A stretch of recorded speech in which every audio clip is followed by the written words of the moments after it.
Kirim ke depan kirim. Duduk. Siap. Gerak.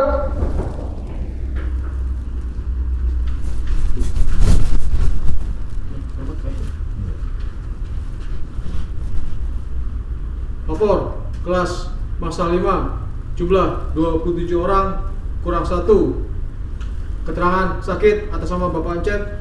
Siap mengikuti perkuliahan siang. Baik, setelah ini istirahatkan dan kita mulai perkuliahan. Kerjakan. Kerjakan. Istirahat di tempat. Gerak. Selamat siang. Assalamualaikum warahmatullahi wabarakatuh. Baik, pada kesempatan siang ini kita akan membahas tentang apa ya? Ada yang udah tahu Pak? Belum ya. Sebelumnya saya perkenalkan diri ya Pak ya. Karena tak kenal maka tak tahu. Karena itu saya memperkenalkan diri, izin memperkenalkan diri. Nama saya Justiawan. Saya lahir di Jakarta Pak, 19 April 1988. Agama Islam. Terus saya PNS dari tahun 2010. Sekarang di tenaga pengajar, analis kebijakan sama bagian humas. Alamat saya di Tegal Pak. Pendidikan saya S1-nya di STTD Bekasi, ada yang tahu Pak? Iya, S2-nya di Unisula sama di Pancasakti Tegal.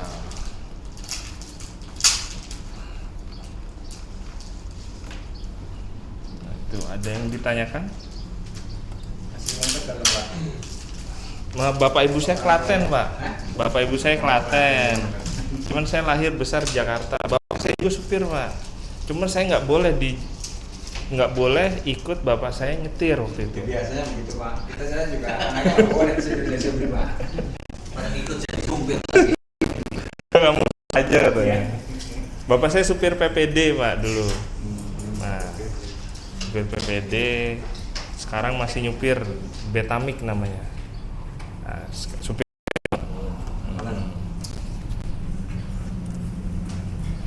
Oke, itu. Pak Agus Setiawan ada? Iya. Kita mulai dengan peraturan. Oke, Pak Agus Setiawan.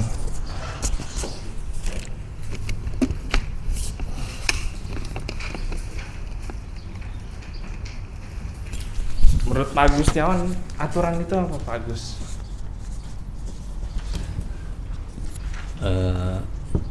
Peraturan Pak. Iya, peraturan. Peraturan itu adalah untuk lebih teratur, lebih rapi. Oke, itu fungsinya. Aturan sendiri itu apa? Dibuat untuk merapikan. Merapikan. Oke, Iya. dibuat untuk merapikan apa yang ada ya Pak ya. Jadi salah satu fungsi aturan itu adalah membatasi Pak. Nah, membatasi hak seseorang. Kenapa hak seseorang itu perlu dibatasi? Pak Ahmad Saihu. Ya. Pak Ahmad Saihu. Pak Ahmad Saihu. Tunjuk tangan Pak Ahmad. Iya. Kenapa aturan seseorang atau seseorang itu perlu dibatasi Pak? Karena biar teratur Pak, biar nggak terlalu ini apa namanya seenak dewek. Nah, seenak dewek karena setiap orang itu memiliki batasan. Karena hak seseorang dibatasi oleh hak orang lain ya Pak ya. Misalkan Bapak mau ngebut, ternyata di depan ada macet. Nah, berarti di depan ini kan kita pengennya lancar, cuman karena macet ya kita dibatasi sama hak orang lain. Oke, kita ke aturan dulu. Fungsi aturan sudah, manfaat aturan sudah. Terus siapa sih yang wajib taat pada aturan? Pak Aliman. Iya. Siapa yang wajib taat pada aturan, Pak Aliman? Ya, harus disiplin Pak. Siapa orangnya yang wajib taat aturan? Siapa yang wajib taat aturan? Siapa berarti? Orang. Ah. Misalkan berarti orang yang seperti apa? Pak Aliman, Pak Anto, Surahman. Mana Pak Anto Surahman? Pak Anto Surahman. Orang yang seperti apa yang harus taat pada aturan? Semua yang berada di dalam sistem, baik itu masyarakat dan organisasi. Oke, semua orang yang berada dalam sistem baik itu masyarakat maupun organisasi. Setuju. Jadi sistem aturan itu dibuat di mana? Di lalu lintas, maka peraturan lalu lintasnya yang dipatuhi. Orang yang terkait dengan aturan lalu lintas itu yang harus patuh. Misalkan di rumah, kena nggak hukuman? Misalkan aturan di jalan pakai helm, kalau di rumah nggak perlu pakai helm kan? Yeah. Nah berarti kalau orang itu nyangkut pada sistem itu, baru dia itu harus taat pada aturan tersebut. Setuju saya, Pak Aliman. Anto, sorry Pak Anto.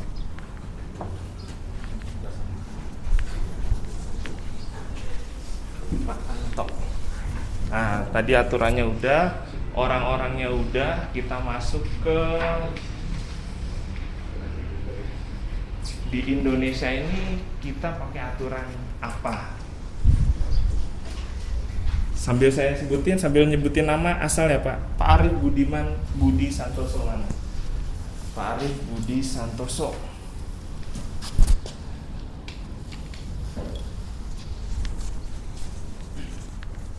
Udah baca bukunya Pak? Belum ya, udah. Nggak apa-apa deh. Nampak aja barangkali Bapak pernah tahu ya. Aturan yang dipakai di jalan. Mengendara lalu lintas Pak. Undang-undang lalu lintas. Iya. Tahun? Mengendara lalu lintas, taat lalu lintas. Oh, taat berlalu lintas. Oh, Iya. berarti belum ya Pak ya. Yang dipakai pada saat kita di jalan itu ada yang tahu Pak? Undang-undang nomor 22 tahun 2009. Kalau yang belum download silakan download Pak. Nah, di download. Itu Bapak ibarat kata ya, itu adalah kitabnya Bapak tuh di jalan. Biar nggak dibohong-bohongin, nah biar Bapak tahu aturan. Nah, seperti itu. Jadi kitabnya Bapak itu di Undang-Undang nomor 22 tahun 2009 tentang lalu lintas angkutan jalan. Udah download belum? Belum Pak. Belum download ya Pak ya? Ya. Nah, itu download. Oh ya, nanti kita ini diskusinya 2 Pak. Jadi kita materi sama saya nanti Bapak minta ke depan buat kelompok 4 kali ya. 1, 2, 3. 26 ya, Pak. Siap. Berarti berapa kelompok ya? 4. Ini 6 dah, 6. Ini 4, ini 5, ini 5 nih. Bapak ini 4, ini 4 ya. Jadi tugas Bapak pertama, Bapak pernah nggak dilanggar di lalu lintas, Bapak melanggar ataupun kena sanksi, di mana, terus kapan, terus kenapa saya tadi suruh download? Nah, Bapak cari itu melanggar pasal berapa dan harusnya seperti apa, paham Pak? Ditulis di kertas, nanti Bapak maju per kelompok depan untuk presentasi. Jadi ini 1 kelompok, ini nih 5 nih pas nih, ini 5, ini 5, itu 4 ya. Nah, jadi materi saya selesai, nanti Bapak juga paparan apa aja sih isinya, saya tulis ya.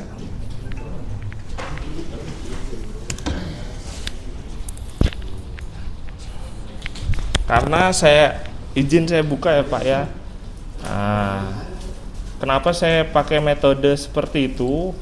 Karena ini Pak, undang-undang LLAJ itu banyak isinya. Mulai dari dasar hukum, tujuan diklat, banyak kali nih. Jadi biar fokus terhadap kondisi lapangan Bapak, pernah kena masalah apa, kalau kita nggak ketemu aturannya, kita cari bareng-bareng. Kalau udah ketemu ya berarti cocok, berarti Bapak berhasil menguasai tentang undang-undang lalu lintas. Paling nggak cara nyarinya lah. Karena kan Bapak ini ibarat kata nanti jadi pengemudi yang kompeten ya. Kompeten terhadap, dan sertifikatnya nanti bisa dipakai ke luar negeri Pak. Kan pakai bahasa Inggris, bahasa Indonesia itu, bilingual. Barangkali mau ke luar negeri ya Pak ya, ke Arab. yang penting udah kerja sama Indonesia lah, itu bisa dipakai kompetensi.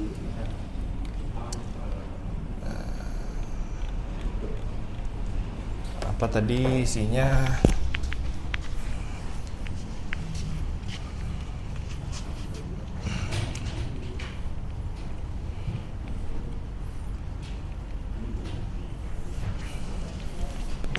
Pertama, judul tulisnya di mana? Di kertas saja Pak. Di kertas, tapi satu kelompok ya. Kelompoknya di kertas.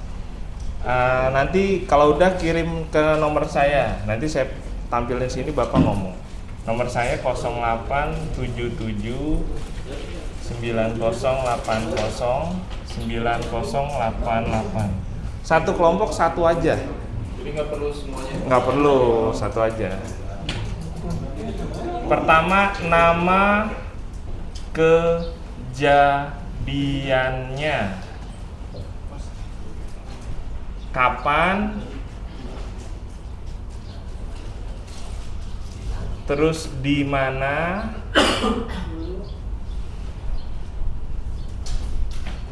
Bapak misalnya ketabrakan, dari kelima bapak-bapak ini kan satu aja yang mewakili.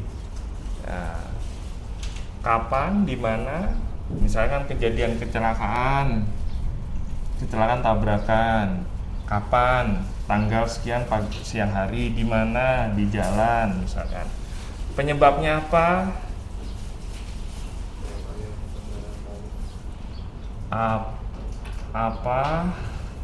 Terus setelah penyebabnya apa, terus sesuai dengan pasal berapa?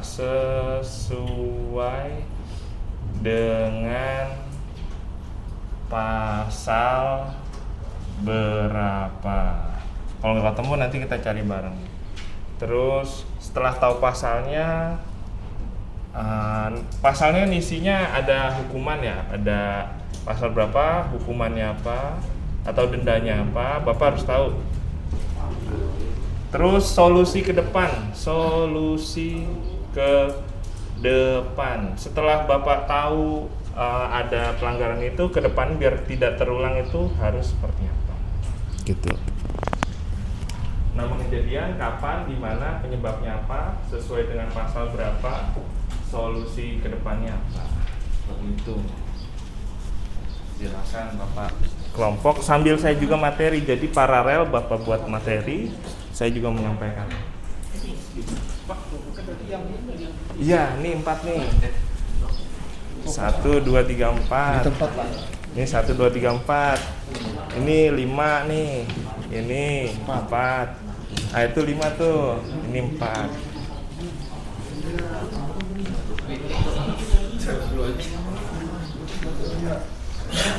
Ini maksudnya yang real benar-benar terjadi. Iya, real benar-benar terjadi.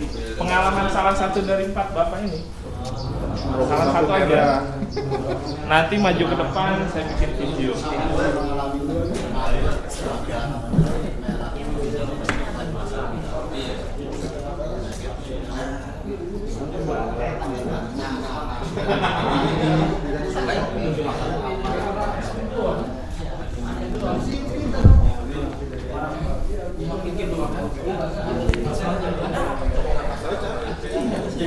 Download Undang-Undang Nomor 22 Tahun 2009.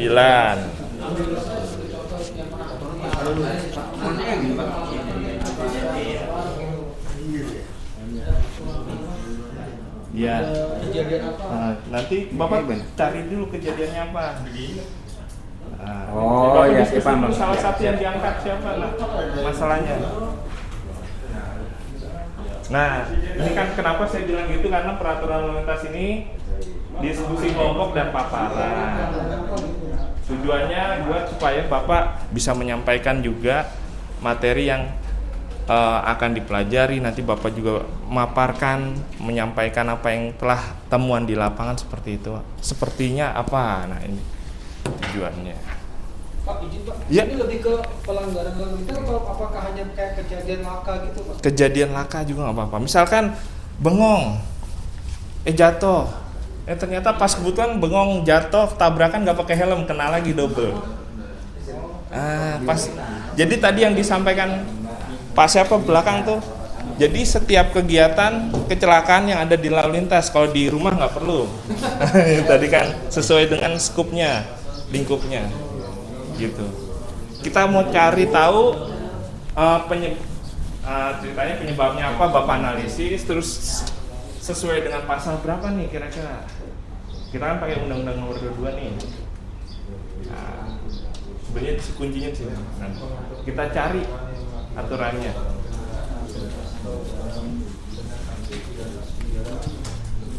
Bapak ingat-ingat dulu salah satu, wah dari 4 ini Bapak diskusi, wah kayaknya masalah saya lebih tertarik nih, silakan. Diskusi silakan.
Sambil Bapak diskusi, sambil saya sebutin, Bapak baca satu ayat ya.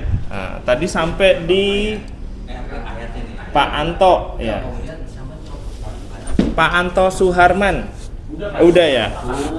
Pak Anwar Sadat. Iya. Pak Anwar Sadat silakan baca nomor 1. Lalu lintas dan angkutan jalan adalah satu kesatuan sistem yang terdiri atas lalu lintas. Sambil diskusi aja yang lain nggak apa-apa. Angkutan jalan, jaringan lalu lintas dan angkutan jalan. Prasarana lalu lintas dan angkutan jalan. Kendaraan pengemudi, pengguna jalan serta pengelolaannya. Oke, jadi semua karakteristik itu namanya lalu lintas. Berikutnya Pak Arif Budi Santoso. Ya, silakan baca nomor 2. Baca nggak? Baca nggak?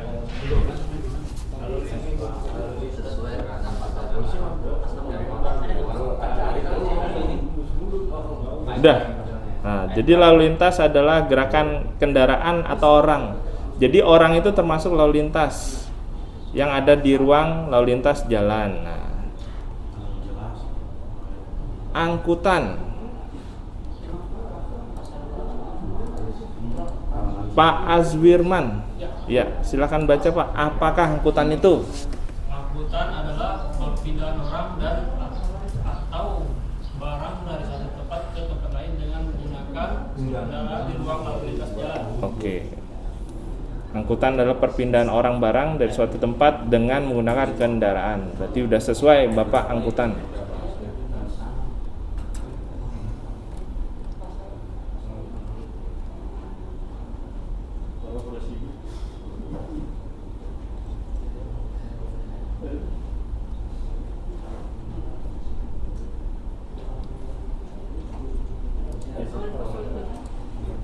Pak Baharudin.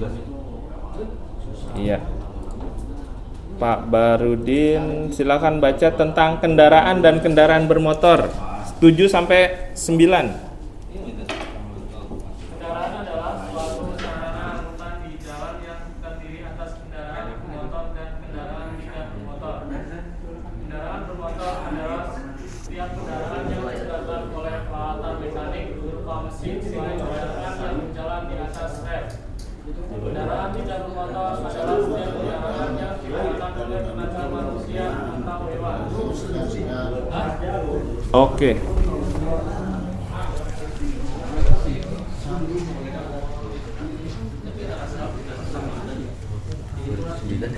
Pak siapa namanya tadi?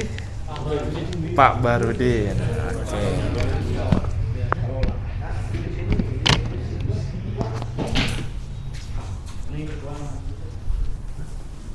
Yang lain diskusi ya, sambil paralel aja. Oke, kendaraan bermotor adalah kendaraan berupa mesin ya. Berupa mesin. Kalau kereta api di sini termasuknya kendaraan bermotor nggak? Dia Menurut Undang-Undang 22 kereta api termasuk kendaraan bermotor nggak? enggak, Pak. Karena Dia berdasarkan di atas rel bukan di jalan Oke, raya. mantap ya. Sesuai dengan peraturan kereta api tidak termasuk dalam kendaraan bermotor. Kalau delman masuknya kemana? Kalau Delman itu termasuknya bukan kendaraan bermotor, cuman dia bertenaga manusia. Kendaraan Dikendarai oleh tapi manusia. tidak bermotor. Motor. Oke, clear. Terima kasih.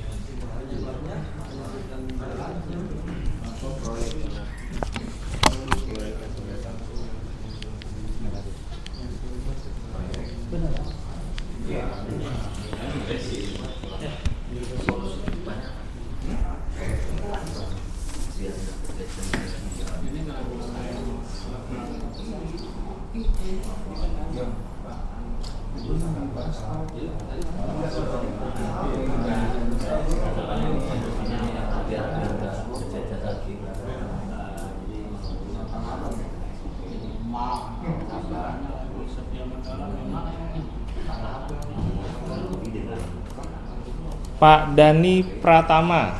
Iya, Pak Dani Pratama. Pak Dani, menurut Pak Dani sebelum lihat ini, parkir itu apa Pak Dani? Parkir itu apa? Apa yang dimaksud dengan parkir? Parkir itu Jangan dulu sih. untuk tempat pemberhentian. Parkir Itu, adalah tempat pemberhentian tempat pemberhentian ya, khusus untuk mobil atau motor. Iya. Jadi parkir adalah tempat pemberhentian untuk mobil atau motor. Coba dibaca. Parkir adalah Parkir adalah keadaan kendaraan berhenti atau tidak bergerak untuk beberapa saat dan ditinggalkan pengemudinya. ya. Jadi kalau menurut undang-undang parkir adalah kendaraannya berhenti dan tidak bergerak dan ditinggalkan pengemudinya. Berarti kalau pengemudinya masih di dalam walaupun kendaraannya berhenti namanya bukan parkir. Iya, betul. Kalau menurut undang-undang. Iya. Oke. Tapi menurut lapangan mungkin beda ya. Beda. Sekarang berhenti. Apa itu berhenti? Baca silakan. Berhenti adalah keadaan kendaraan tidak bergerak untuk sementara dan tidak ditinggalkan pengemudi. Ini menurut undang-undang. Jadi kalau di peraturan Bapak berbicara terhadap penegak hukum, bedanya parkir dan berhenti, bedanya S sama P. Apa bedanya? S dengan P itu, S itu kan dilarang stop, kalau P dilarang parkir. Kalau dilarang tulisannya P dicoret, kalau Bapak berhenti di situ tapi misalkan kalau Bapak dilarang P, Bapak berhenti di situ tapi Bapak belum turun, Bapak melanggar nggak? Berhenti berarti itu. Bapak melanggar nggak? Ya melanggar itu. Solusi ke depan. Oke, Pak, sebentar perhatiannya sebentar. Ini ada parkir sama berhenti, Pak. Pertanyaannya seperti ini. Dilarang parkir itu kan P coret. Iya. Dilarang berhenti itu S coret. Kalau ada tulisan P coret, Bapak berhenti tapi enggak turun, Bapak melanggar apa enggak? Oh enggak. Berarti enggak Oh. Nah, gitu. enggak. Jadi Siap. Bapak nggak melanggar karena sesuai dengan aturan. orangnya. Orangnya masih di Dalam. dalam. Oh iya. Sesuai dengan Undang-Undang Nomor 22. Kalau orang itu bermobil namanya parkir. Betul. Parkir itu ya. Oke, makasih lanjut Ya, lagi siap. Pak, silakan. Siap, Pak. Oke. Antara saya maupun pribadi dua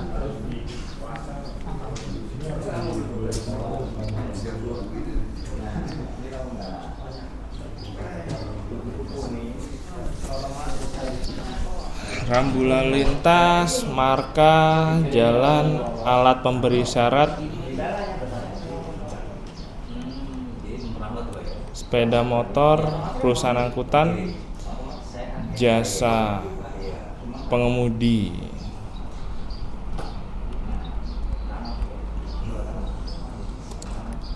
Tadi sampai di Pak Dani, Pak Dede Cahyana. Ya, Pak Dede Cahyana. Silahkan baca 23 dan 24.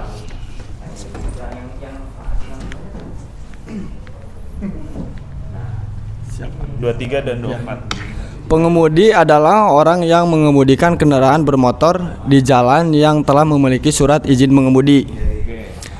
24. Kecelakaan lalu lintas adalah suatu peristiwa di jalan yang tidak diduga dan tidak disengaja, melibatkan kendaraan dengan atau tanpa pengguna jalan lain yang mengakibatkan korban manusia dan atau kerugian harta benda.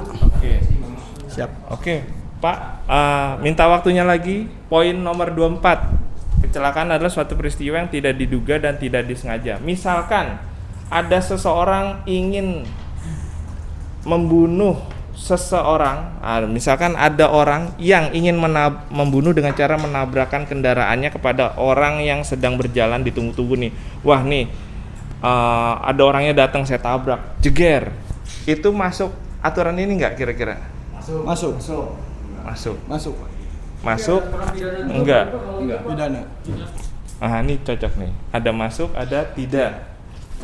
Di sini tulisannya apa? Kecelakaan lalu lintas ada peristiwa yang tidak diduga dan tidak disengaja.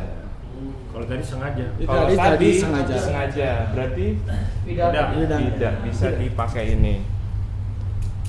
Jadi nanti dicek dulu motifnya apa, terus kronologinya seperti apa. Nah ini nomor pasal 1 ayat 24. Nah jadi ini bisa kalau ini paling hukumannya kan di bawahnya paling ini 3 tahun, 4 tahun Pak. Kalau pembunuhan berencana kan bisa 20 tahun. Nah, bisa juga hukuman mati tergantung dari pemberatnya.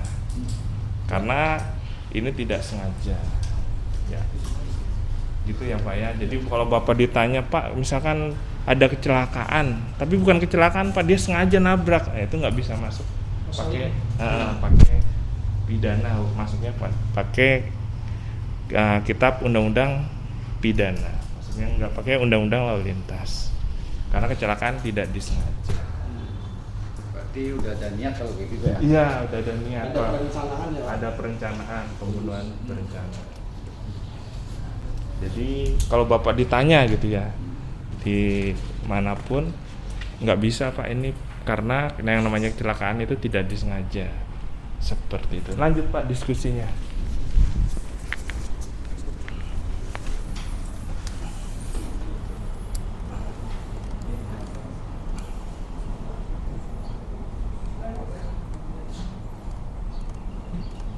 Yang mau ke toilet silakan Pak, ke toilet nggak apa-apa.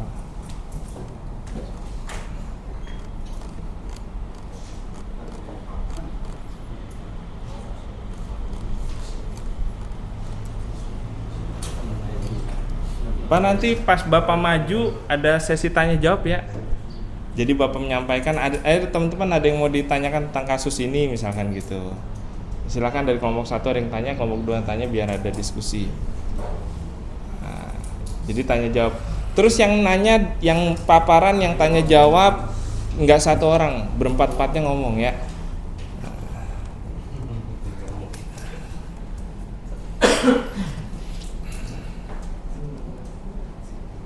Oke. Tadi sampai definisi, kita masuk ke sini. Dasar hukum, asas tujuan. Asas tujuan tadi udah dijelaskan yang pertama, mulai dari tujuannya itu tadi mulai dari rasa aman, mendorong perekonomian sosial. Aturan ini dibuat yang memajukan kesejahteraan umum, memperkukuh persatuan dan kesatuan. Kalau nggak ditetapkan maka pilih-pilih kasih kalau menegakkan aturan. Nah, menjunjung tinggi martabat bangsa, ini tujuan dari Undang-Undang RLAJ. Pembinaan lewat jaringan jalan kendaraan. Kita masuk ke kendaraan bab 4. Ini saya rangkumannya ya Pak ya. Jenis fungsi kendaraan tadi ada kendaraan bermotor, tidak bermotor. Pengelompokan kendaraan bermotor sendiri ada sepeda motor, mobil penumpang, mobil bus, mobil barang, kendaraan khusus. Nah, ini teorinya. Fungsi kendaraan bermotor itu ada perseorangan, ada umum. Kalau Bapak masuknya ke umum. Kendaraan tidak bermotor nggak usah. Terus ada persyaratan teknis layak jalan. Bapak mungkin udah sering ya. Wajib memenuhi persyaratan teknis layak jalan. Nanti Bapak pas praktek, nanti ada praktek balok, silahkan itu dicek kendaraannya, olinya dan lain-lain, remnya. Layak teknis juga ada nomor rangka, kelengkapannya, terus ukurannya sesuai, karoserinya sesuai, rancang bangunnya, tata cara pemuatannya, penggunaannya sesuai, mobil penumpang untuk penumpang, mobil kambing buat kambing. Nah itu. Jadi harus sesuai, ini sesuai dengan undang-undang.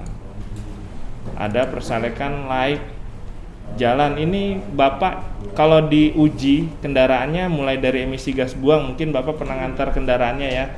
Gasnya dicek, klaksonnya dicek, sistem remnya dicek, kincup rodanya dicek, klaksonnya juga dicek, nggak boleh terlalu kencang, nggak boleh terlalu pelan, daya pancarnya. Bapak pernah ngantar kendaraannya diuji? Nah, ini yang dicek Pak seharusnya sesuai aturan pada. Oh iya, berarti benar. Tapi terkadang ada di beberapa daerah yang nggak semuanya dicek kadang-kadang. Radius putar, terus akurasi alat petunjuk kecepatan, terus kesesuaian roda dengan kondisi jalan dan daya mesin penggerak. Ini di kendaraan. Masih di kendaraan, ada pengujian kendaraan bermotor di sini. Jadi untuk pengetahuan aja Bapak, jadi kalau Bapak namanya itu adalah uji berkala. Jadi kendaraan yang baru keluar namanya uji tipe. Misalnya Bapak punya pabrik ingin mengeluarkan Ferrari model baru, namanya uji tipe. 1 kali untuk diuji tipe, mulai dari rem dan lain-lain. Kalau di luar negeri sampai diuji tabrak ya Pak, mungkin Bapak pernah lihat. Nah, uji tipe ini isinya uji fisik, sertifikasi lulus uji tipe, registrasi tipe produksi, uji sampel. Nah, uji sampel ini bisa ditabrakan, bisa disimulasi pakai software bisa.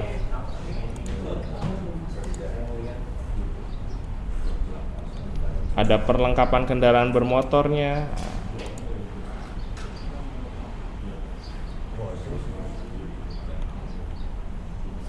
Wajib helm, sabuk keselamatan, ban cadangan. Nah, ini terus dilarang memasang perlengkapan yang mengganggu keselamatan. Contohnya apa ini? Contohnya kita cari telolet mungkin ya, pernah ya Pak ya. Itu bikin kaget. Terus sama lampu yang terlalu strobo tidak sesuai dengan peruntukannya, itu dilarang. Barangkali Bapak pernah kena kasus juga gitu kan. Nah, itu bisa jadi diskusi. Terus lampunya merah. Lampu sen, lampunya merah.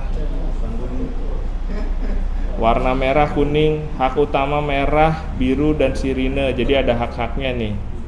Tanda peringatan kuning.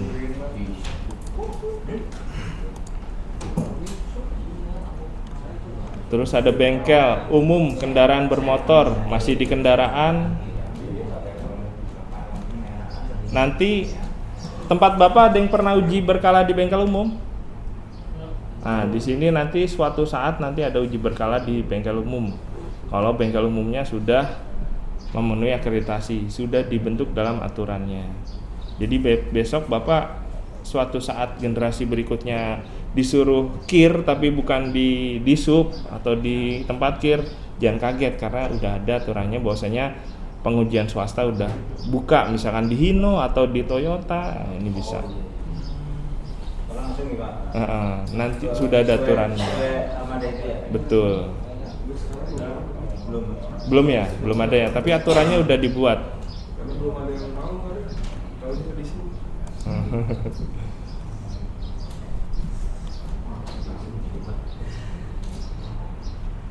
Ini registrasi dan identifikasi kendaraan bermotor masih di kendaraan. Wajib registrasi, jenis registrasinya ada baru, perubahan pemilikan, perpanjang, sama pengesahan. Pengesahan ini kalau dari luar ya Pak ya, disahkan atau dapat mutasi, atau sebelumnya itu punya seorang yang meninggal misalkan ya, terus dibalik nama disahkan.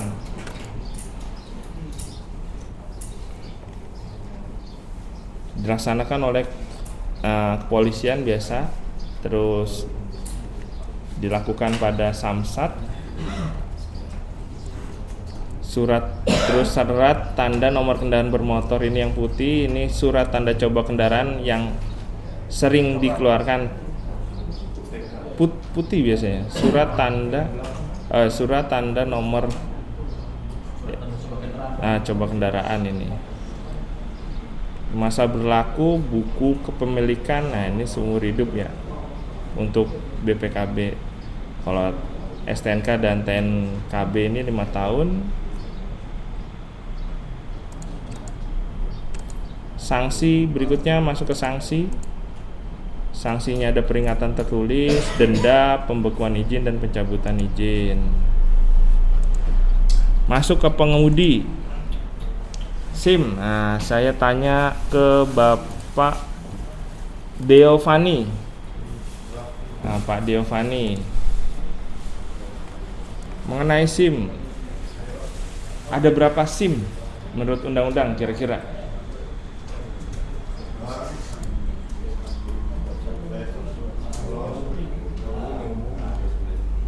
SIM A, SIM B, B1, B1 umum, B2, B2 umum ya.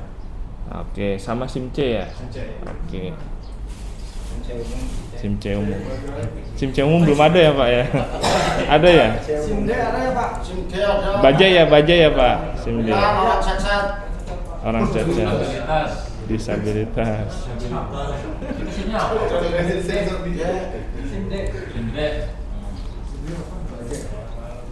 Nah, ini tadi yang disampaikan di Undang-Undang LLAJ ada di situ SIM perorangan, ada SIM A, SIM B1, B2, C, D untuk tadi ya Bapak bilang penyandang khusus, penyandang cacat, benar sesuai. Jadi ada 1, 2, 3, 4, 5. Ada 5 untuk perorangan. Berikutnya Pak, saya boleh tanya nggak Pak? Iya, silakan. Ini masalah SIM Pak, saya waktu itu pernah baca, kan ada sempat rancu tuh Pak ya. Kan dulu tuh SIM B1 dan B2 itu adalah rekap. Saya ulangi Pak. Jadi dulu saya pernah baca. Iya Pak, dulu saya pernah baca, mungkin aturan yang lama ya Pak ya, karena bukan aturan yang baru ini. SIM B1 dan B2 itu dilihat dari jumlah roda Pak. Oh iya. Nah, apakah sekarang itu masih berlaku di peraturan yang Undang-Undang 22 ini? Karena kan yang 22 ini kan menjelaskan bahwa mobil B1 berpenumpang atau barang dengan maksimal beratnya 3.500 kilo atau 3,5 ton. Sedangkan kalau B2 itu kan alat itu kalau ada gandengannya B2. Berarti kalau kayak kami nih misalnya punya SIM B1, rata-rata kan busnya Transjakarta itu kan ada yang maksi Pak, yang busnya yang rodanya lebih dari 6. Itu apakah bisa pakai B1 apa pakai B2 Pak? Oke. Begitu Pak, makasih Pak. Karena Pak aturan yang kemarin tuh berdasarkan jumlah roda Pak. Nah yang saat ini kok jadi berubah hanya berdasarkan tonase muatannya aja Pak. Ya makasih Pak.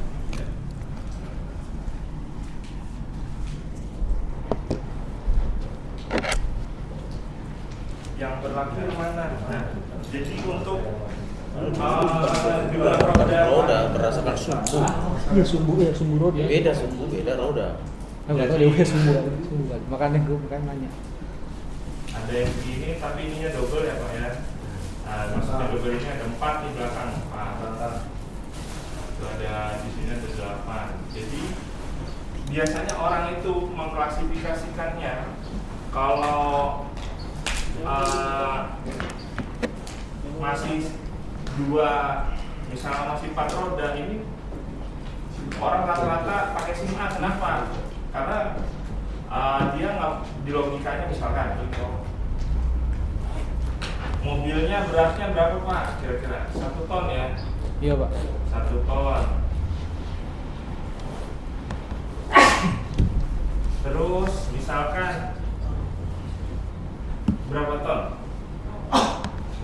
mobil? Salah. Yang mobil bodinya semua mobil misalnya Avanza. Avanza kurang lebih 1,5 kalau nggak salah. 1,5 sampai 2 ton. Nah jadi ini Grand Max lah ya, karena Grand Max kan mobil barang. Nah ini kan rodanya 2, jadi orang mengklasifikasikan kalau 4 roda itu ya di bawah 3,5 ton. Nah, karena hitungannya 1,2 barang yang di bawah ini nggak mungkin lah lebih dari 1,8. Nah ini masuk. Nah, tapi kalau misalkan yang 2 ini tapi kok elok ya Pak ya, elok tapi bak angkutannya pasir atau tanah. Nah ini mungkin pakainya harusnya B1 Pak, jadi nggak tergantung pada roda. Jadi di kendaraan itu ada namanya berat yang diizinkan, ada berat yang diperbolehkan untuk diangkut. Jadi kadang-kadang sekarang lagi rame odol. Ya odol, betul. Lagi rame. Overload, dimensi.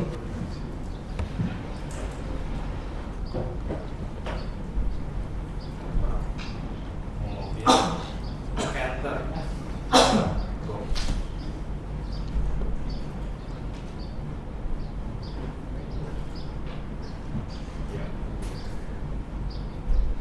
Kapasitas dan muatan.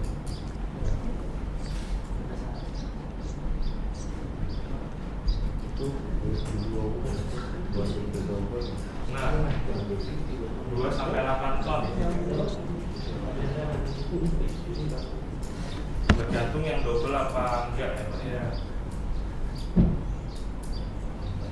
Jadi kenapa dibilangnya pakainya berat yang sesuai dengan undang-undang ini?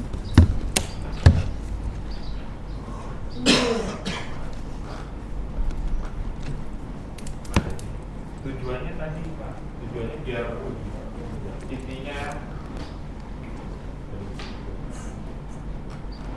pas waktu kondisi di lapangan, kan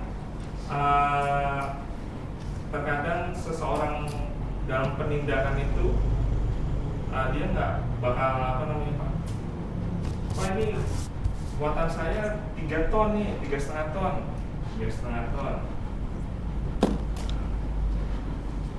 Saya masih bisa loh Pak pakai SIM A. Tapi ternyata yang dipakai double lah. Misalkan ini Pak, atau enggak ini 2 ya, 4 belakangnya 4. Jadi yang dicek itu ternyata ini Pak, surat persyaratan kendaraan itu boleh bawa muatan berapa. Nah ini, hitungannya di situ. Jadi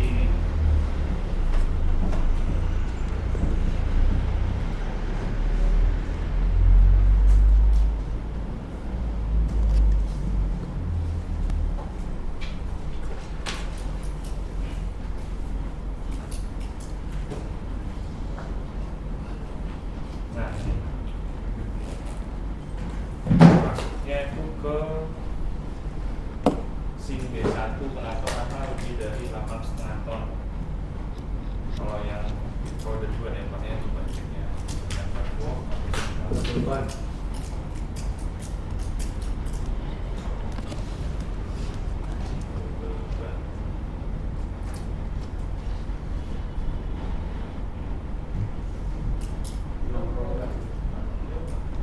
Hingga 8 ton kalau single ban ya.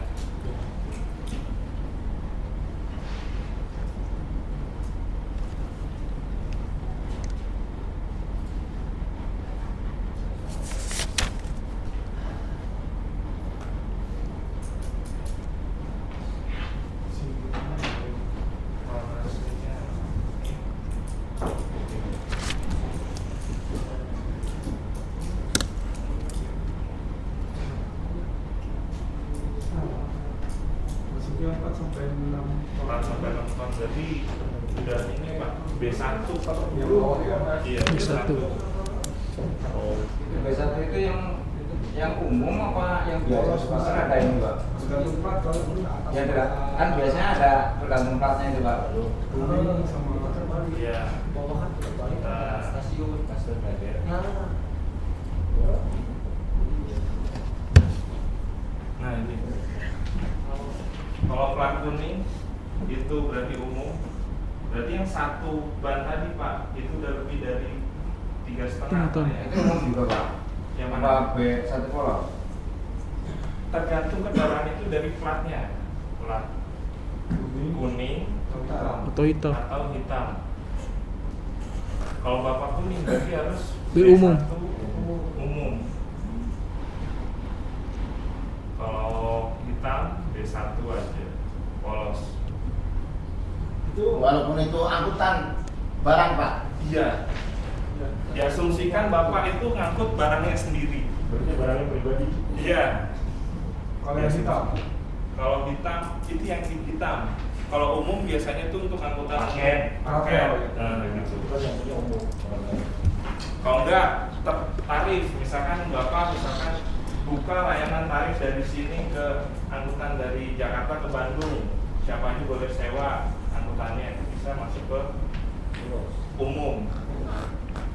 Tapi kalau masih PT-PT yang kecil-kecil, shift CV ya biasanya yang plat hitam. Itu yang dia mau ngurus umum dan kuning karena pajak mungkin ya lebih mahal yang umum. Pajak bulan platnya itu loh. Pajak mah lebih mahal hitam. Lebih mahal hitam kan pajak. Mahal itu. Iya. Cuma persyaratan untuk bisa Persyaratannya yang susah ngurus administrasi sampai perusahaan itu yang susah. Terus kalau Bapak misalkan punya angkutan khusus buat barang berbahaya gitu ya, B3. kan itu nggak semua orang bisa masuk. Kalau Bapak punya angkutan pick up gitu ya, taruh ayam kalau ini kan bisa. Nah, misalkan jadi kalau fungsinya angkutan umum itu misalkan Bapak itu mau lelang di suatu perusahaan, lelang di suatu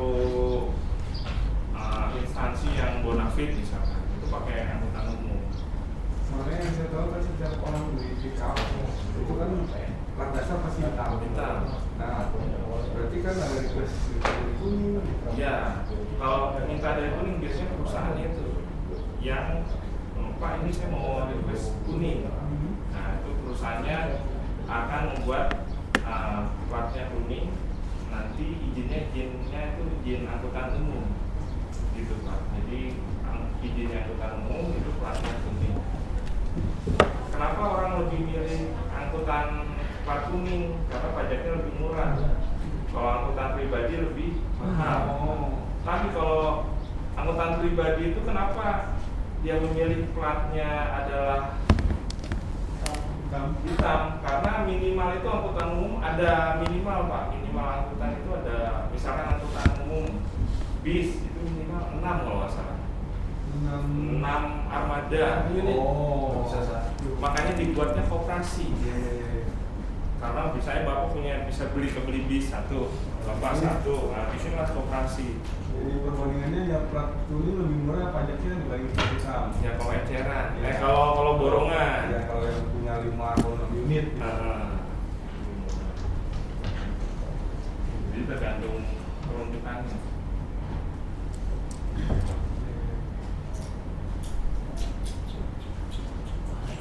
Kayak travel kan plat kuning ya Pak. Plat kuning nggak tahu. Makanya ada juga sih yang plat hitam. Ditangkap. Nah itu ilegal jadi masalah ditangkap ilegal. Karena ketika ditangkap kan pasti iki dulu loh.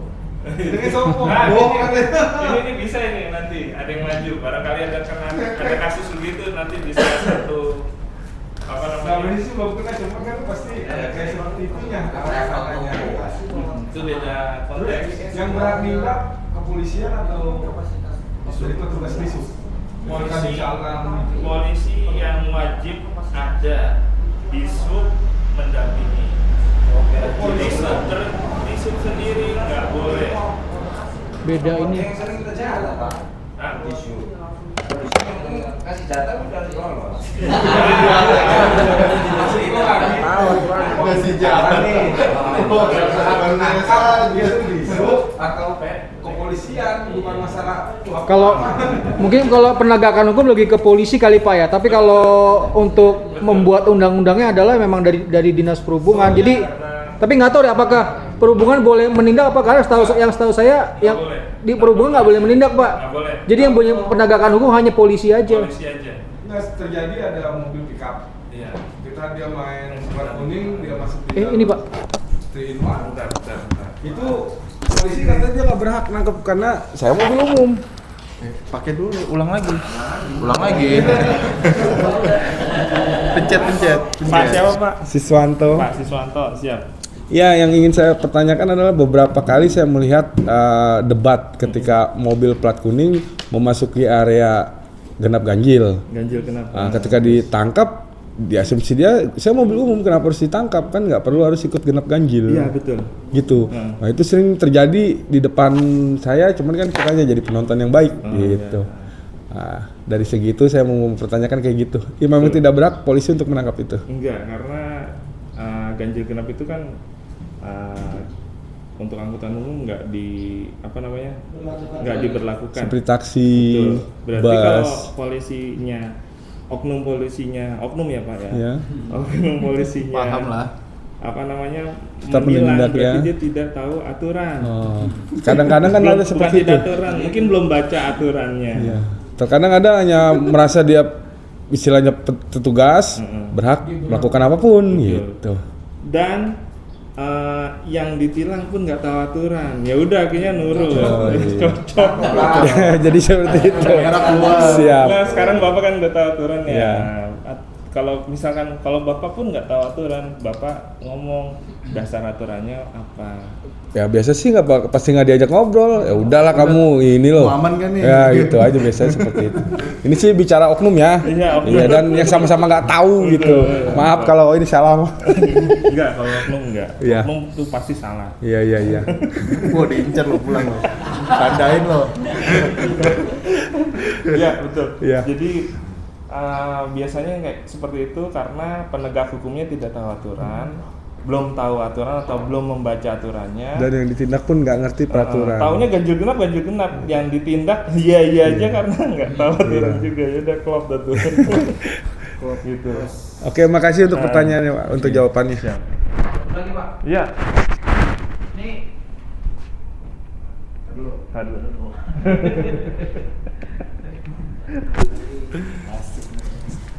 Ya. menerobos lampu merah itu kan suatu pelanggaran ya. Ya. Ibaratnya nih. Anggaplah saya terobos lampu merah, ya kan? Terus polisi nguber dari belakang, otomatis dia juga nerobos lampu merah. Dia kan melanggar gitu Pak polisinya. Untuk mengejar kita supaya dapat gitu ya. Kita kan sudah melanggar nih. Dia juga saking ngubernya, otomatis nerobos lampu merah juga kan? Oke, betul. Makasih pertanyaannya. Jawaban ini harus dijawab secara pasal, Pak. Kalau opini ya nggak ada ujungnya. Nah, berarti kita cari dulu aturannya ya, Pak ya. Nah, kita cari aturannya, coba.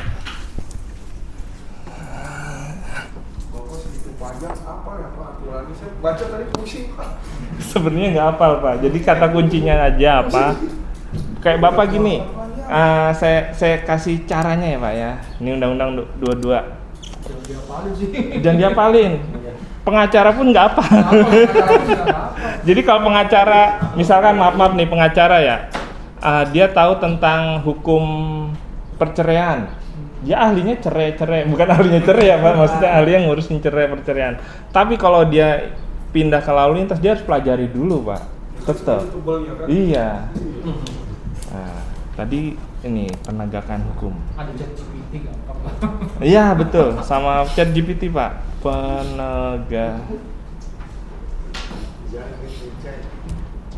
Diskusinya udah selesai Pak? Oh iya ya. Tadi yang mau saya pertanyakan itu diskusi masalahnya. Iya. Di lembar mata udah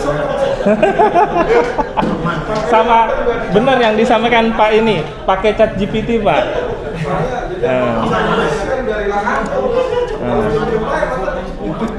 Kita cari di ChatGPT ya Pak ya. Ada ya Pak ya?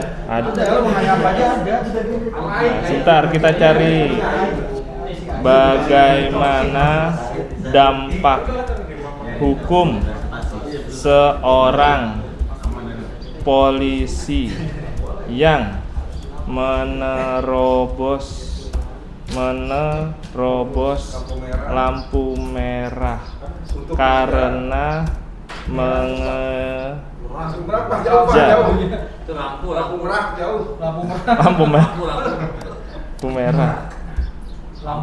lampu.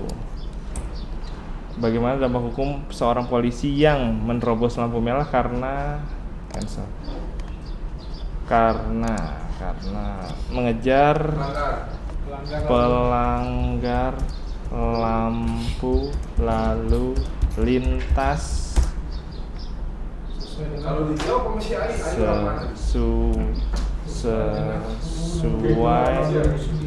sesuai dengan aturan dan undang-undangnya apa kita menjadi tersangka mungkin bakal jadi pengacara sih itu kan sesuai dengan iya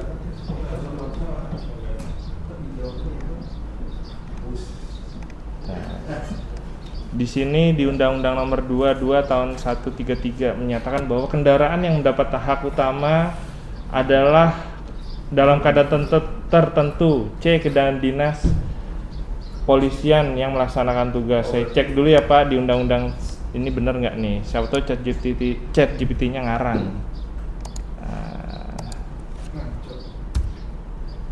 133.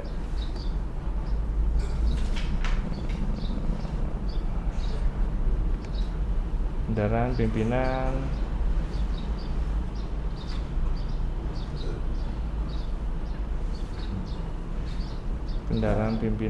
kendaraan memberikan pertolongan, kendaraan pimpinan.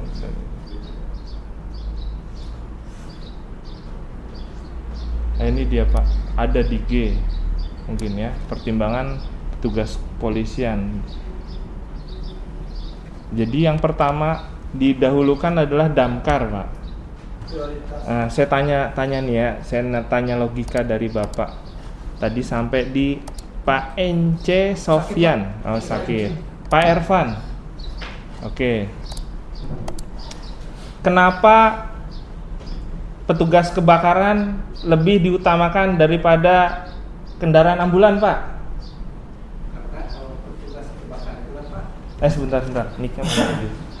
Nah, kenapa petugas kebakaran, mobil damkar ya? Mobil damkar lebih diutamakan daripada ambulan yang mengangkut orang sakit, Pak? Iya, silakan. Karena kalau damkar itu kan Pak mau menolong Pak, mau menolong terus mau sama tuh mobil angkut orang sakit juga mau menolong tuh. Tapi kan lebih penting Pak. Kenapa? Soalnya lebih pentingnya kan itu kalau orang sakit kan lagi sakit Pak. Kalau damkar itu kan takutnya orang yang lebih dari satu orang pastinya Pak gitu Pak. Jadi karena banyak orang yang perlu diselamatkan. Iya. Kalau ambulan orang sakit mungkin cuma satu orang. Jadi satu orang dikalahkan demi banyak orang. Betul Pak ya. Oke, mantap jawabannya. Juga ada yang estimasi apa? Ular gitu Pak, gimana itu? Daruratnya gimana itu? Duluan orang yang bawa orang sakit apa gitu? Takutnya petugas damkarnya malah mau nangani ular ya. Gitu. Oh, berarti kendaraan pemadam kebakaran yang melaksanakan tugas. Tugas juga tadi benar ya. Harusnya berarti ini perlu namanya di amandemen undang-undangnya. Ularnya berapa ekor? Jadi Bapak pernah dengar ya di peraturan pemerintah itu ada aturan yang dirubah karena pengacaranya atau karena menginterpretasikan, menerjemahkan aturan yang benar tadi. Kan damkar juga bertugas tuh di telepon masyarakat benerin apa namanya nangkap ular. Padahal gara-gara ular orang jadi meninggal tuh. Bener. Ini berarti masukan buat pemerintah Pak. Bapak jeli dalam melihat aturan. Mungkin zaman dulu waktu tahun 2009 nggak ada damkar yang ular ya. Mungkin ada temen nggak sampai viral. Sekarang kan apa coba? Sirinenya beda, sebentar. Nah, ini.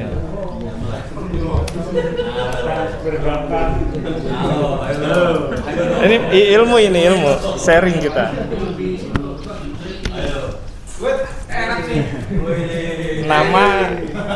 Nama terus. Nama Freddy Pak. Iya siap. Dia dari segi sirenenya berbeda. Kalau dia kebakaran sirenenya lebih keras.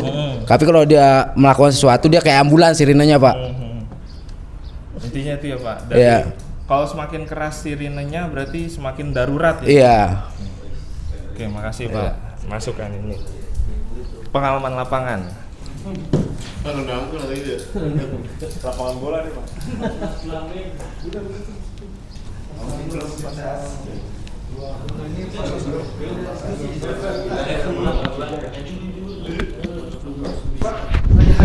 Ini berkaitan dengan pasal 134 nih sering terjadi di jalan Pak. Ini kaitannya dengan iring-iringan.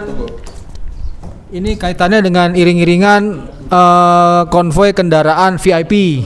Kan setahu saya itu kan yang di situ yang dibilang VIP yang mana? Yang D apa yang antara D dan E Pak. Nah kan di VIP itu kan kalau sesuai aturan itu adalah kendaraan pimpinan lembaga negara seperti presiden kan Pak ya, atau wakil presiden, atau enggak pimpinan atau pejabat negara asing kayak duta besar atau apa, atau tamu negara. Nah yang sering kejadian itu adalah ya kita sering Jakarta tuh terlalu banyak orang VIP Pak. Maka apakah saya harus dahulukan atau enggak? Karena kalau misalnya saya nggak kasih jalan ya urusannya repot lagi Pak. Gitu. Jadi gimana Pak ya, maksudnya batasannya tuh seperti apa gitu Pak? Jadi dalam pasal 134 ini udah jelas ya Pak ya. Karena kan yang urutannya nih, kalau misalnya kemarin tuh kayaknya pernah viral itu anggota dewan panggilannya inisialnya RA ya. Nah, itu kan viral karena menerobos lampu merah tapi memang ada aturannya. Jadi caranya gimana? Kok kayak nggak arogan gitu kan ya Pak? Iya betul Pak. Sedangkan rakyat seperti itu, berarti aturannya harus dirubah Pak.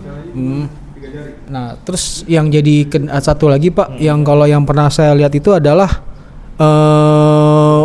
memang dikawal oleh patwal yang bermotor roda 2. Ini apa nih? Yang dikawal apa? Nah, tapi makanya saya juga bingung, ini apakah orang VIP penting seperti presiden tapi platnya bukan plat kenegaraan gitu loh. Malah plat makanya kadang-kadang plat biasa. Apakah misalnya contoh lah seorang istri menteri itu apakah berhak untuk mendapatkan perlakuan seperti itu? Kan hanya sekedar istri. Kalau misalnya mungkin kalau suaminya yang berjabat menteri oke lah, nggak masalah. Tapi kalau misalnya kayak mungkin keluarganya, apakah ya menurut saya sih kayak apakah itu melanggar aturan atau tidak gitu loh. Tapi kok semakin hal itu semakin banyak kejadian, Pak. Jadi gampang ya. Jadi gampang, makanya aturannya gimana ini Pak? Sesuai dengan pasal 134 ini. Ya. Sesuai dengan pasal 34 ini. Jadi di sini bunyinya untuk kepentingan tertentu menurut pertimbangan petugas. Ini kan subjektif ya. Ya. Tapi kepentingan tertentunya apa dulu? Kadang-kadang kan jadi ganggu yang kasihan yang pengguna jalan lain gitu. Berarti yang menentukan petugasnya gitu ya, Pak? Yang menentukan, ya betul Bapak. Jadi yang penting menurut, ini pertimbangan petugas. Ya kalau cuma nganterin istrinya menteri ke mall aja atau belanja sosialita apa? Nggak bisa buat cari itu kan. Karena ketika dia konvoy, ya kita cuma dia bisa bawel gitu. Karena ketika terjadi sama kita sebagai menteri, istri kita untuk itu juga pasti sama kejadian. Jadi gini, kayak begitu benar. Jadi kepentingan ini memang sifatnya subjektif, pertimbangan petugas. Nah, Bapak tadi bilang benar. Jadi ya tergantung petugasnya ini merasa berita Bapak. Iya. Berita Bapak. Jadi kalau anaknya menteri angkat ke sekolah, cuman petugasnya udah mengizinkan karena petugas ini biasa dikasih ya aman gitu. Jadi kalau mau aturannya yang dirubah. Ya. Benar, kecuali amit-amit Jepang baik kita naik motor ditabrak dia, yang turun pembantunya. Nah, itu baru kita menang.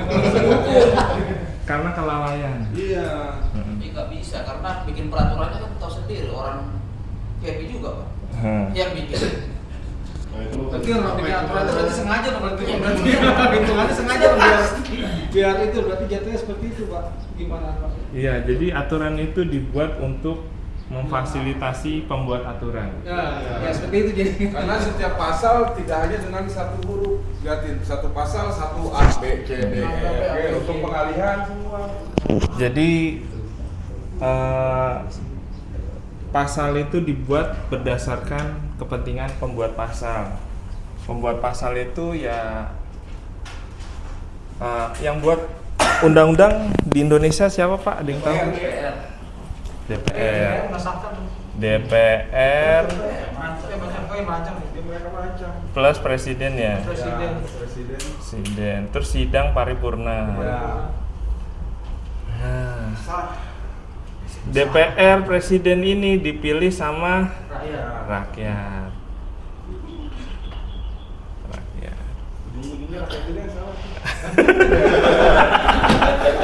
Udah nggak usah dibahas ya.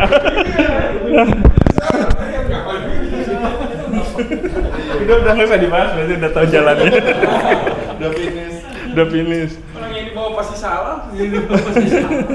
Jadi gitu ya Pak. Jadi ini ada, kalau ini pun bisa berubah. Kalau misalkan kelompok besar ataupun Bapak ikatan asosiasi pengemudi seluruh Indonesia yang namanya Bapak itu diperjuangkan sangat luar biasa. Kalau seorang pejabat atau seorang parpol atau seorang apapun tanpa ada orang seperti Bapak nggak bakal menang misalkan. Oh, ini bisa dipertimbangkan. Misalkan Bapak ya jadi ketua asosiasi seluruh Indonesia pengemudi. Omongan Bapak didengarkan oleh seluruh pengemudi. Jangan pilih itu karena dia nggak memperjuangkan. Nah, bisa Pak. Power lawannya power. Iya. Cuman kalau biasa di Indonesia power lawan power, ini di resto Pak. Bapak saya dan Tuhan aja yang tahu. Yang bawah nanti kita bikin happy. Iya. Ya dengan bibir-bibir. Ini Bapak ini harus amanah berarti. Nanti biar kesannya percaya 1, 2, 3 orang kita kasih 8 dengan emang bener dong. Saya emang bener, belakangan nggak bener udah. Ya, jadi idealnya Pak ya, idealnya kalau merubah undang-undang seperti itu idealnya. Jadi kalau kan hasil dari kegundahan Bapak tadi bahwasanya kok gitu sih gini ya gitu. Terus gimana cara ngerubahnya? Bapak juga harus punya kekuatan, caranya melakukan people power lah apa gimana. Tapi yang jadi wakilnya juga harus gimana? Terus takutnya begitu tadi kan. Saya datang tenang nanti saya bantu ya. Cocok anggota dewan ya. Saya bantu pokoknya saya bikin Anda senang. Oh iya Pak, makasih Pak. Ya, makanya kita makanya saya kadang-kadang pikirannya ini apakah perlu saya kasih prioritas apa enggak? Karena kan saya kalau memang kelihatan Udah usah kasih jalan. Tapi ya kalau meskipun kasih jalan tapi dengan catatan kayak gak ikhlas gitu loh. Satu lagi Pak, jadi ada namanya teknologi sekarang tuh Pak yang bisa merubah atau yang bisa membuat suara Bapak satu bisa berlipat-lipat. Apa itu Pak? Media sosial. Ada namanya media sosial. Cuman tetep Pak, kalau kayak si Swanto ini didengar hanya sebentar. Naik, udah gitu ambruk. Hilang saya Pak. Hilang saya dicari sama istri saya gitu. Jadi paling enggak ini bikin gatal. Mendingan jadi penonton ya daripada jadi pendongkrak. Iya. Dongkraknya bisa patah nanti ya Pak. Ya sekarang yang dongkrak yang mobil Avanza, dongkrak mobil bertonton kan Patah bener. Udah diem aja pokoknya nurut. Gitu. ABS. Paling enggak Bapak tahu kondisi saat ini di lapangan. Ya. Dan untuk menjaga diri Bapak sendiri. Itu yang terpenting Pak. Nah itu.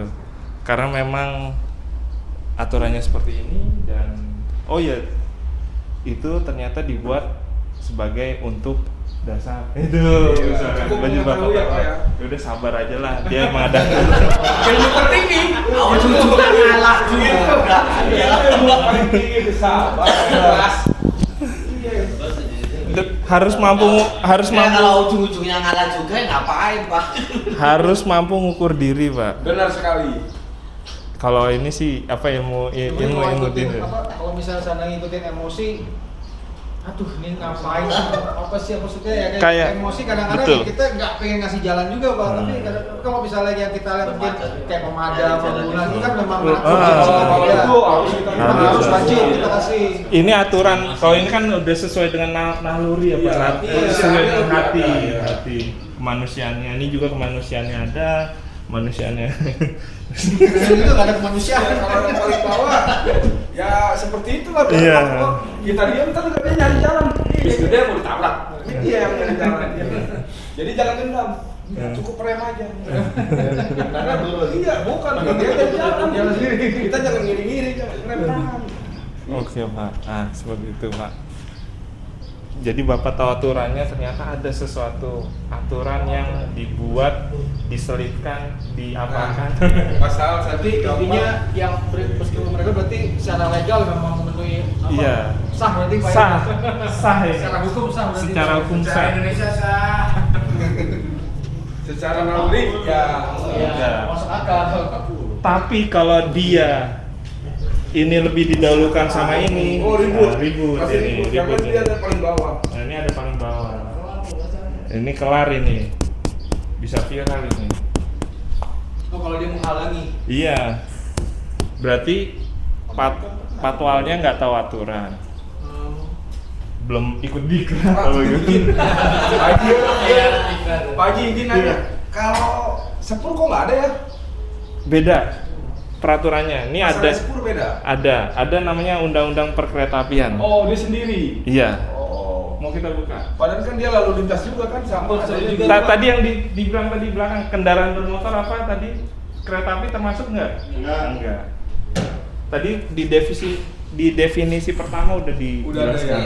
Kan saya dari tadi baca kalau prioritas kereta kan sering nabrakin mobil apa itu poin B juga agak lain itu Pak, situ nggak mau mikir. Ambulan yang mengangkut orang sakit. Soalnya pikiran juga dia ambulan mau menjemput orang sakit, mau dibawa ke rumah sakit gitu. Tapi boleh Bang, asal suara sirenenya yang membedakan harusnya sih. Ambulan yang mengangkut, benar. Tapi kalau dia mau jemput harusnya nggak tercover. Nggak masuk itu karena masalahnya juga cuma ngok. Ya, misi mau ambil orang gitu. Itu pakai kunut itu. Iya benar. Logikanya kan barangkali di sana sekarat ya Pak ya. Kadang-kadang gini juga nggak ada, ya bener nggak ada isi tapi ugal-ugalan. Nah, itu dia. Orang Indonesia itu pas 62 begitu gaya-gayaan. Jadi akhirnya dipukul rata Pak. Kalau ada orang sakit ya udah nggak boleh. Makanya terjadilah ditangkap polisi ketika di stop, mana pasiennya nggak ada. Oh, ini puncak itu. Itu jadi menyalah-nyalahin. Iya. Akhirnya jadi setiap ayat ya Pak. Kalau pasal kan ini setiap ayat ini punya sejarahnya masing-masing. Mulai dari sini sampai sini. Banyak orang pulang kampung zaman lebaran ke ambulan ketangkap. Iya, pernah viral ya. Viral benar. Begitu di stop, diisi barang orang lagi pada gayanya. Aduh. Oke, ada lagi Pak diskusi ini. Oke, Sudah cukup. cukup. Kayaknya ini udah mau jam kereta api dulu ya Pak ya, kita kereta api. Biar clear dulu nih, Ya, biar clear. soalnya kan tetap dia sama kendaraan berjalan di atas bumi. Iya, benar. Orangnya merah aja berhenti. Mana ada kereta di stasiun warna merah terus nerobos nggak ada. Ada di sini Pak. Sini dekat-dekat ngomong gua gigit lu. Ini ya Pak, kita buka ya Pak. Kita buka undang-undang. Coffee break ya? Iya Om. Ya udah. Coffee break dulu. Iya. Berarti coffee break dulu aja dah Pak ya? Ya Pak, silakan Pak coffee break. Bisa aja kasih nyawa.